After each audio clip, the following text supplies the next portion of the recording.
যে আমাদের এই আসনের সম্মানিত সংসদ সদস্য কর্নেল আব্দুল বাতেন সাহেব এবং জনগণের মহাব্বতের দ্বারা আল্লাহ তাআলা যাকে বিজয়ী করেছেন, নির্বাচনের আগে প্রচার প্রচারণার ক্ষেত্রেও তিনি যে সীমা ছাড়িয়েছেন বিষয়টা এমন না। নিয়মের ভেতর থেকে প্রচারণা নিয়মটাই ছিল সীমিত, এজন্য প্রচারণাও হয়েছে সীমিত। খুব বেশি পোস্টার, লিফলেট, ফেস্টুন এগুলো আমিও দেখেছি এমন না। এরপর আলহামদুলিল্লাহ মহাব্বত কোন পর্যায়ে থাকলে মানুষের প্রচারণা কম থাকলেও মানুষ দিলের মহাব্বত দিয়ে সেটার প্রকাশ ঘটিয়েছে এবং তাকে বিজয়ী করেছে।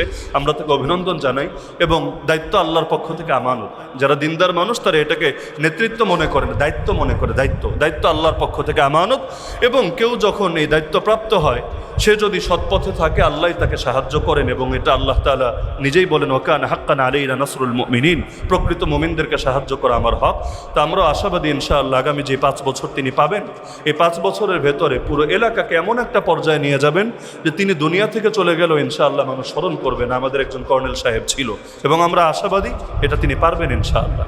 ইসলামের আইন বা ইসলাম প্রতিষ্ঠিত হোক এটা যারা চায় না, এদের অনেকের ভেতরে ভয় থাকে। কি ভয় জানেন? এজন্যই দেখবেন সাংবাদিক সুযোগ পেলেই বলে, আপনারা ক্ষমতায় গেলে কি হাত কাটবেন? আরে কি রে ভাই, এত প্রশ্ন থাকতে হাত কাটার প্রশ্নটা আগে কেন? ইসলাম মানে খালি হাত কাটা? ইসলাম তো এক পূর্ণাঙ্গ জীবন ব্যবস্থা। তুমি তো এটা বলো না যে আপনারা ক্ষমতায় আসলে কি দুর্নীতি বন্ধ হবে, চাঁদাবাজি বন্ধ হবে, সন্ত্রাস দূর হবে, নারীর ইজ্জত রক্ষা হবে, মাদক বন্ধ হবে, কিচ্ছু বলো না। ইনসাফ প্রতিষ্ঠা হবে, বৈষম্য দূর হবে, এগুলোও বলো না। খালি বলো হাত কাটবেন। এই ভয় কেন? তার মানে এই ভয়ের পেছনে যে কারণ নাই তা না, কারণ আছে। সে কারণ হলো 10 দিরহাম পরিমাণ কেউ চুরি করলে ইসলামী শরীয়তের সাজা অনুসারে তার হাত কাটা যায়। এক একজন যেই হারে চুরি করেছে ওদের তো ভাই নিজের হাত নিয়ে ভয় থাকবে এই পরিমাণে চিন্তা করবে। প্রচলিত আইনে বিচার হলে কয় মাস জেল খেটে বের হলে আরো লাভ আছে। নির্বাচন আসলে লেখা যাবে কারাবন্দী মাজলুম জননেতা, অন্তত একটা ডিগ্রি বাড়বে, ডিগ্রি যেটা পড়ালেখা করে অর্জন করা যাবে না এমন ডিগ্রি বাড়বে। কিন্তু হাত মোবারকে যদি কেটে দেয়, নির্বাচনের আগে গিয়ে ভোট চাইবে কিভাবে? পাবলিকরা যদি বলে, সম্মানিত ভাইয়েরা আমার একটা ভোট দেন, আপনার জানমাল আমার হাতে নিরাপদ থাকবে। পাবলিক যদি দেখে নেতাজির হাতই তো নাই, মাশাআল্লাহ, ভোট তো দিবে না, জুতার বাড়ি একটাও নিচে পড়বে না, 2-1টা পড়লে সেটাও আবার উঠিয়ে দিয়ে দিবে। এজন্য তাদের ভেতরে এই ভয়টা কাজ করে। আল্লাহর রাসূল এত সতর্ক ছিলেন নারীদের বিষয়গুলোতে, একটা দরজাই আলাদা রেখে দিয়েছিলেন। নবীজি বলেন, নবীজির ঘর কিন্তু মসজিদে নববীর সাথেই ছিল।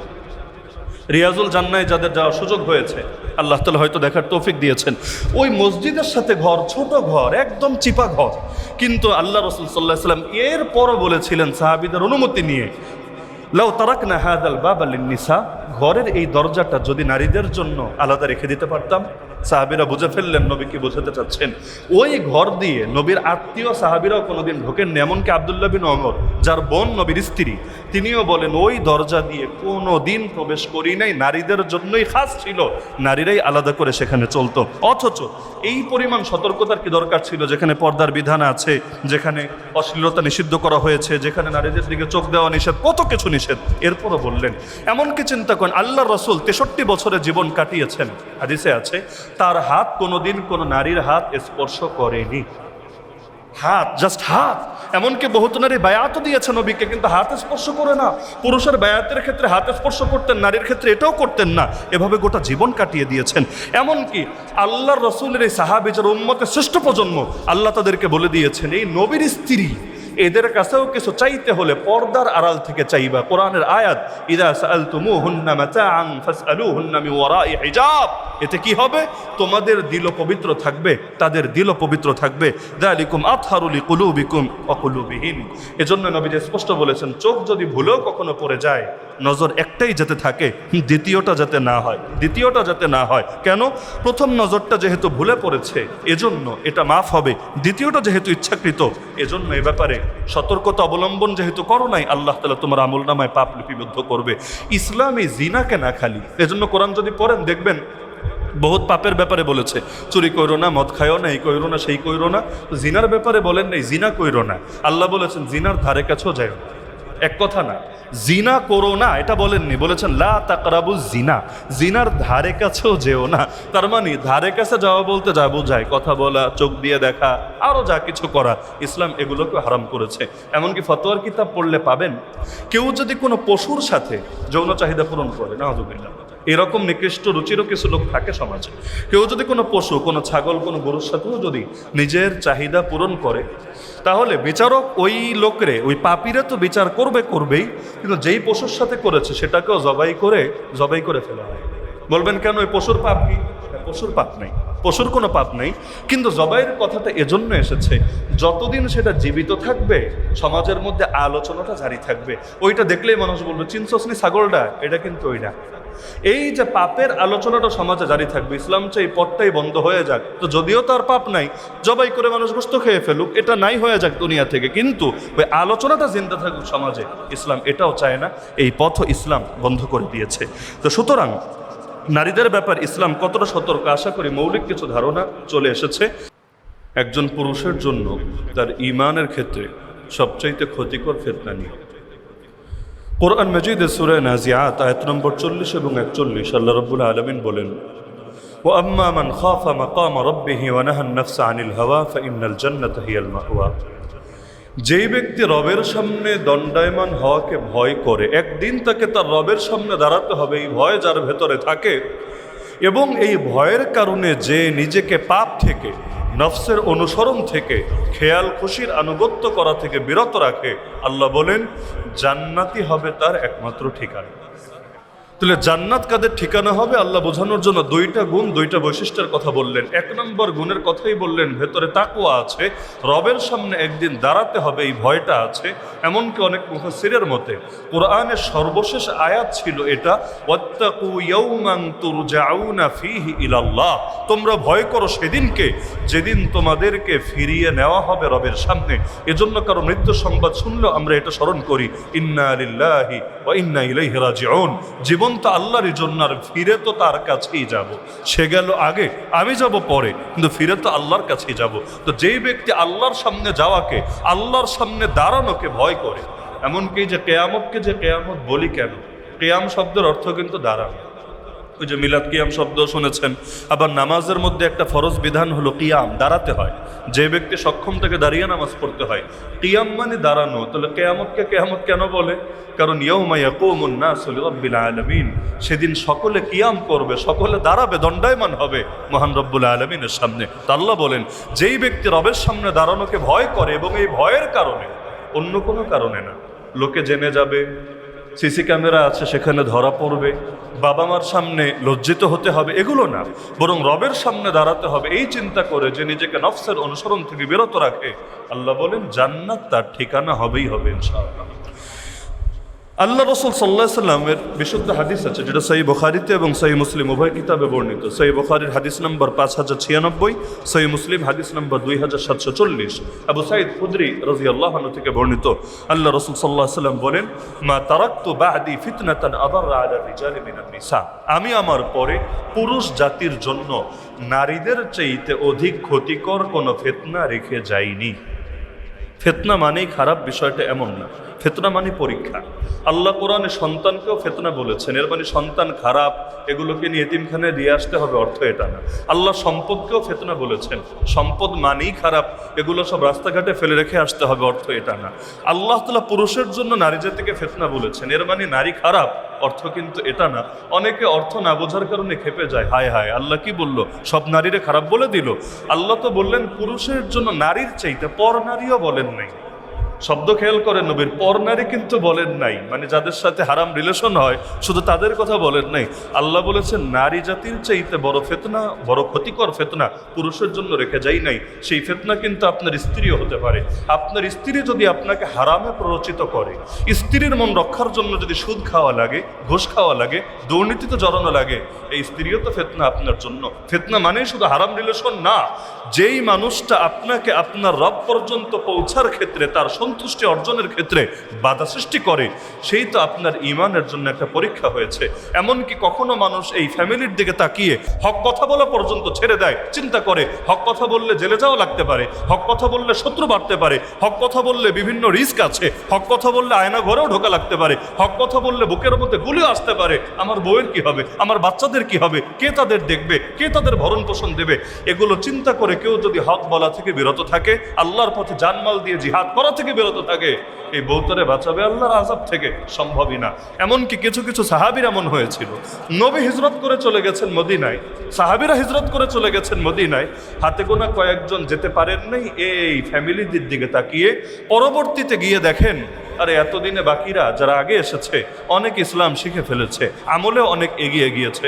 তখন তারা আফসোস করলো, হায় কি হলো এটা? আল্লাহ কোরআন এই ঘটনার দিকে ইঙ্গিত করে বলেন, নিঃসন্দেহে তোমাদের স্ত্রী এবং তোমাদের সন্তানদের মধ্যেও কেউ কেউ তোমাদের দুশমন, তোমরা তাদের ব্যাপারে সতর্ক থাকো। আল্লাহ তাআলা স্পষ্ট জানিয়ে দিলেন। তো আল্লাহ রাসূল বলে দিলেন, পুরুষ জাতির জন্য সবচাইতে ক্ষতিকর ফিতনা টাকা পয়সাও না, প্রভাব প্রতিপত্তিও না, ক্ষমতাও না, বরং বলে দিলেন নারী স্পষ্টভাবে। এমনকি সহিহ বুখারীতে 2742 নম্বর হাদিসে এসেছে, এটাও একই সাহাবী অর্থাৎ আবু সাঈদ খুদরি রাদিয়াল্লাহু আনহু থেকে বর্ণিত, নবীজি বলেন, ইন্নামা দুনিয়া হুলওয়াতুন খাদিরা, নিশ্চয়ই দুনিয়া হলো মিষ্টি এবং সবুজ। মিষ্টি জিনিস খেতে মজা, সবুজ জিনিস দেখতে মজা। নবীজি দুনিয়া চিনাচ্ছেন, নিঃসন্দেহে দুনিয়া মিষ্টি এবং সবুজ, মানে দেখতেও সুন্দর, খেতেও মজা। তবে আল্লাহ রাসূল বলে দিলেন, ইন্নাল্লাহা মুস্তাখলিফুকুম ফিহা, এই দুনিয়ায় আল্লাহ তোমাদেরকে তার খলিফা বানিয়েছেন, তার প্রতিনিধি বানিয়েছেন। ফায়ানজুরু কাইফা তা'মালুন, কারণ তিনি দেখবেন তোমরা কেমন আমল করো। কেমন, কত আমল করো বলেন নাই, তোমরা কেমন ভিন্ন জিনিস, কত ভিন্ন জিনিস। কত বললে সংখ্যা বোঝায়, কোয়ান্টিটি পরিমাণ কত বেশি, আর কেমন বললে সংখ্যা না, কোয়ালিটি বোঝায়, গুণ বোঝায়, গুণ। কখনো এমন হয় যে একটা জিনিস সংখ্যায় বেশি আর একটা জিনিস সংখ্যায় কম, কিন্তু যেটা সংখ্যায় কম এটার দাম বেশি, কারণ এটার কোয়ালিটি সেই। আপনি এক পাশে তুলা রাখেন 1 কেজি, আর এক পাশে স্বর্ণ রাখেন কয়েক গ্রাম, এক পাশে তুলে রাখেন আর এক পাশে স্বর্ণ রাখেন, পরিমাণ দিয়ে করবেনটা কি? আপনার গুণগত মানের বিবেচনায় আপনার স্বর্ণের দামই তো বেশি হবে। এজন্য আল্লাহ রাসূল বলে দিলেন, আল্লাহ দেখবেন তোমরা কেমন আমল করো, কারণ বেশি আমল করতে পারবো না। আমাদের হায়াত তো নবী নূহ আলাইহিস সালামের মতো না, আমাদের হায়াত তো জিনের মতোও না, এমনকি আমাদের হায়াত তো শয়তানের মতোও না। তাদের এক একজন কি লম্বা লম্বা হায়াত পায় এবং লম্বা আমলের সুযোগও আছে। আমাদের হায়াতই আর কয়দিন, কয়টা আমল করবো? তো নবীজি বলে দিলেন, আল্লাহ দেখবেন তোমরা কেমন আমল করো।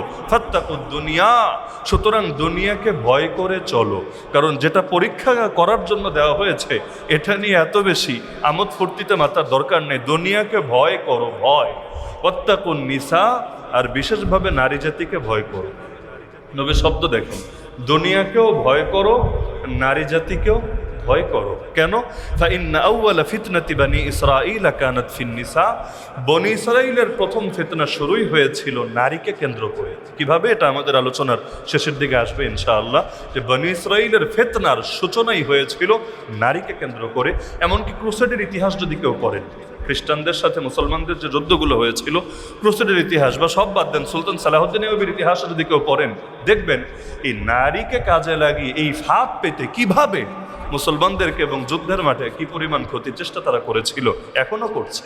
এই আরবদের বড় বড় বহু শেখ এমন আছে যাদের ঘরে বধূ হিসাবে ইহুদি নারীরা ঢুকে আছে। আর ফতোয়া তো অনেকের জানা আছে যে আহলে কিতাবরে বিয়ে করা যায়, যদিও কোন আহলে কিতাব ওইটা আর মাথায় নেবে না। এখন আহলে কিতাবরে বিয়ে শাদী করা যায়। বহুত নারী এমন যারা আরবের বহুত বড় বড় ফিগারদের ঘরে বউ হিসাবে ঢুকে আছে। এখন ঘরের বউ যদি ওই দলের হয়, তাহলে ঘরের জামাই ওদের দালালি করবে না তো কার দালালি করবে? স্বাভাবিক ব্যাপার।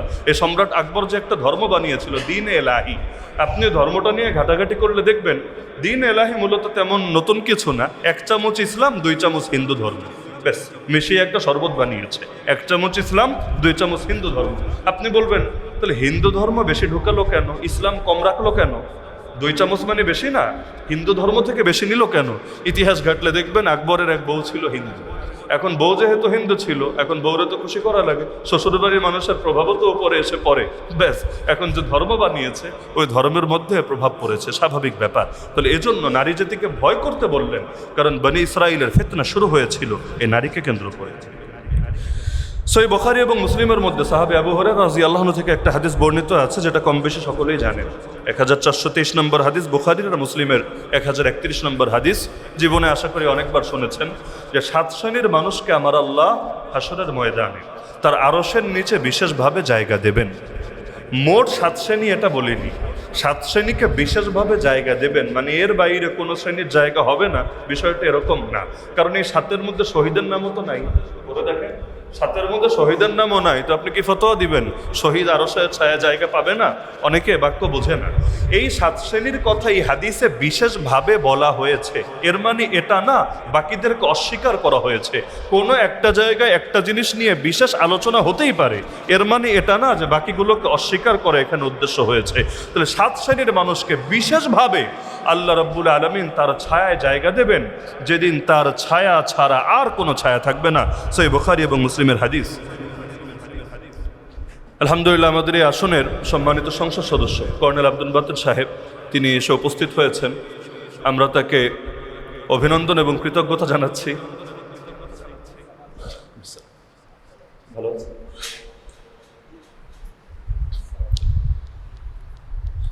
যে সবাই বসে পড়েন। 1 নম্বর হলো ইমাম আলা বিন জিয়াদ রহমাতুল্লাহ আলাইহি বলেন যে নারীর দিকে তাকাবানো তো তাকাবানা, কোনো নারীর যদি সে কোনো চাদর গায়ে দিয়ে থাকে, কোনো বোরকা পরে থাকে, ওইটার দিকেও নজর ফেলবা। লা তুতবি বাসারাকা রিদা আমরাআ ফাইন্না নাজরাতা তাজআলু ফিল কলবি শাহওয়া, কারণ এটাও তোমার দিলের ভেতরে একটা চাহিদা সৃষ্টি করবে, এটাও তোমার ইমানের জন্য ক্ষতি হবে। আপনার এই আয়াত সকলে জানেন না যে নামাজ অশ্লীল কাজ থেকে ধারণ করে? সবাই তো জানেন আশা করি। 21 নম্বর পড়ার প্রথম আয়াতই এটাকে ভিন্ন আর একটা অর্থ নেওয়া যায় কি জানেন? নামাজ যেভাবে অশ্লীল কাজ থেকে বারণ করে, কথা উল্টা, অশ্লীল কাজও নামাজ থেকে বারণ। নামাজ প্রতিটা জিনিস তার বিপরীত জিনিসকে মিটায় দেয়, এটা তো জানেন। একটা জিনিস তার বিপরীত জিনিসটাকে দূর করে দেয়, স্বাভাবিক ব্যাপার। এজন্য নামাজ যেমনিভাবে মানুষকে পাপ থেকে ফিরায়, পাপও মানুষকে নামাজ থেকে ফিরায়। এই যে যারা নামাজের ব্যাপারে গাফেল, বড় একটা কারণ তারা পাপ ছাড়তে পারে নাই। যদি পাপ ছাড়তো, আল্লাহর প্রিয় হতে পারত, আল্লাহ নিজেই তাদেরকে তার সামনে দাঁড় করিয়ে দিত। এজন্য এই নারী সংগঠিত পাপ এমন পাপ, ওই যে শুরুতে হাদিস বলেছিলাম বুখারী মুসলিমের, এটার ফিনিশিংটা দেই এখান থেকে। ইমাম ইবনুল কাইয়িম লিখেছেন, বনি ইসরাইলের মধ্যে নবী মূসার মৃত্যুর পরে যখন তাদের মধ্যে কিছু বেশ্যা ঢুকে গেল, এটা পরিকল্পিত ছিল তাদের চরিত্র নষ্ট করার জন্য, তখন তাদের সাথে ঢুকে তাদের নির্দিষ্ট কিছু ব্যক্তির সাথে শারীরিক সম্পর্ক করলো, ক্ষতি হয়েছিল। আমার আল্লাহ এমন এক আযাব পাঠিয়ে দিলেন, এমন মহামারী ছড়ালো, 1 দিনের ভেতর 70,000 মানুষ মারা গেল। একদিন। আপনি বলবেন এটা অতীত, বর্তমানের সাথে কি সম্পর্ক জানেন? নবীর কথায় বিশ্বাস আছে তো সবার? আল্লাহ নবী সত্য বলেন না মিথ্যা বলেন? নবীজি বলেছেন, কোন সম্প্রদায়ের মধ্যে অশ্লীলতা যদি প্রকাশ্যে ছড়িয়ে যায়, প্রকাশ্যে, আল্লাহ তাদের ভেতরে 2টা জিনিস পাঠাবে। একটার নাম হলো মহামারী, আর একটার নাম হলো দুর্ভিক্ষ। এবং নবীজি বলেন, এমন মহামারী, এমন দুর্ভিক্ষ যেটা অতীতে কখনো ছিলই না, নিত্য নতুন। কয়টার ভ্যাকসিন বানাবেন, কয়টার ওষুধ আবিষ্কার করবেন? নবী যেটা বলেছেন সত্য, লাম তাজহারিল ফাহিশাতু ফি কওমিন কাত্তু হাত্তা ইউলিনু বিহা ইল্লা ফাশা ফীহিম আত-তাউন ওয়াল আওজা আল্লাতী লাম তাকুন মাদাত মিন আসলাফিহিম আল্লাযীনা মাদাউ ক্বাবল। আমাদের রাষ্ট্রীয় অভিভাবকরা এটা বুঝতে চায় না। তারা ভাবে রাস্তা বানালেই খালি দেশের উন্নতি হয়, তারা ভাবে ব্রিজ করলেই শুধু দেশের উন্নতি হয়। তো তাদের চিন্তা করা দরকার, আল্লাহর গজবের পথ যতদিন বন্ধ না করবে, যতদিন এমন পাপ সমাজ থেকে দূর না করবে যেগুলোর কারণে গজব নেমে আসে, ততদিন পর্যন্ত এই জাতির উন্নতি আসবে না, আসা সম্ভব না। না হলে জিনিস পরে থাকবে, ভেতরে যদি আল্লাহর গজব নেমে আসে, ওই জিনিস দিয়ে কি কাজ হবে? দেখেন না দুনিয়া কেমন জ্বালানি সংকটে পড়তে যাচ্ছে, আবার হামটাম ছড়াচ্ছে, একের পর এক আসছে। আপনার কি ধারণা আল্লাহর আদেশ ছাড়া হচ্ছে? প্রশ্নই আসে না। তো পাপ যত বাড়াবেন, আল্লাহর গজবের জন্য তত বেশি প্রস্তুত থাকতে থাকেন। সুতরাং পুরুষ জাতির জন্য সবচেয়ে ক্ষতিকর যে ফিতনা, এটার ব্যাপারে মৌলিক কিছু আলোকপাত করলাম। না হলে এই নির্দিষ্ট সময়ের ভেতর এই বিষয়ের হক আদায় করে কথা বলা সম্ভব না। আশা করি মৌলিক ধারণা ক্লিয়ার হয়েছে।